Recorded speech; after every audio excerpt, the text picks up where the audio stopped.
Hello and welcome to the TEFL Textbook Review, a resource for you to find the best textbook or supplemental materials for your English language learners.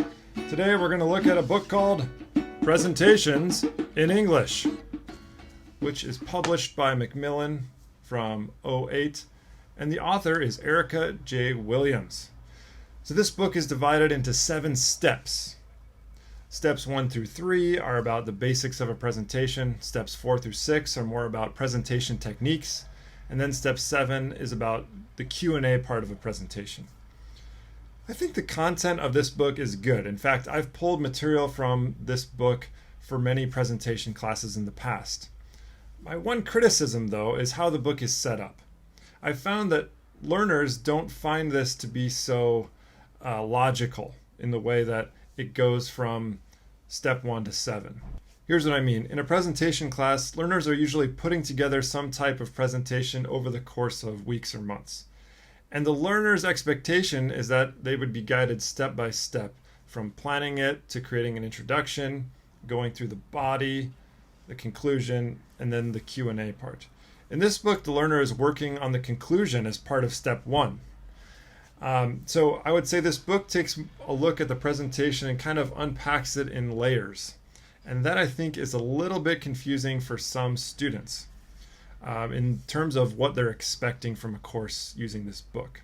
Basically in steps 1 and 2, they're covering the introduction and conclusion 2 times. And I think that's where students get a little bit lost. So on the surface, learners are confused because they don't know what to expect from one chapter to another, but they are expecting something that is going from planning all the way to Q&A and not going back to kind of revise what they've already done. In my experience in teaching internationally, I've found that students are a little bit reluctant to plan something, write something, and then go back multiple times to revise it and add new things. So from that standpoint, it's been kind of hard to get students to buy into this book because it's like, hey, we did the introduction, now we're going to make it better. We've done the body, now we're going to add some techniques like emphasizing and inserting similes and metaphors and stories. We've already looked at the conclusion 2 times, but this time we're going to look at it from a different angle. That sort of approach tends not to work as well in the context that I've taught in. So I totally understand the format of the book myself and how it's going through the presentation from different layers, but this sometimes gets lost on students. So if your students are having trouble with this progression, you could just jump through the book and have them do everything that's related to introduction first and then the body and so on. So that's one way that you could kind of manipulate the progression of the book. Steps 4 through 6 in this book are also good as they cover emphasis, connecting with the audience, delivering anecdotes. I do really like the relevant grammar emphasis. It's really well done. It doesn't make a lot of assumptions. It covers great topics in pronunciation as well, like stress, intonation, and final consonants. There's a lot of content in the book, and it could take a whole semester to get through. If students are able to grasp the concepts and apply the grammar and use the communication features, I think they really will become solid presenters. Lastly, one feature I really like in this book that makes it super unique is that it gives the students an opportunity to express themselves and to find their own voice. That's kind of a theme, finding your own voice. It's actually the subtitle of the book.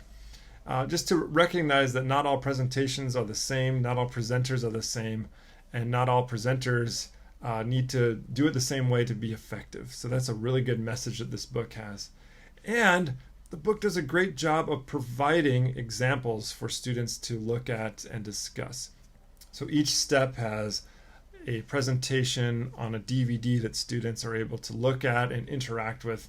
And I think that's so important because oftentimes in a presentation class, students are maybe only seeing presentations towards the end of the semester, or maybe they're seeing presentations of their peers and not all of them are so great. And so this gives them an opportunity to be looking at presentations throughout the course, which is fantastic. So if you've used this book in the past, let us know. Or if you have another presentation skills book that you love, tell us about it in the comments section. I'm Scott Gross, and I will see you on the next TEFL Textbook Review.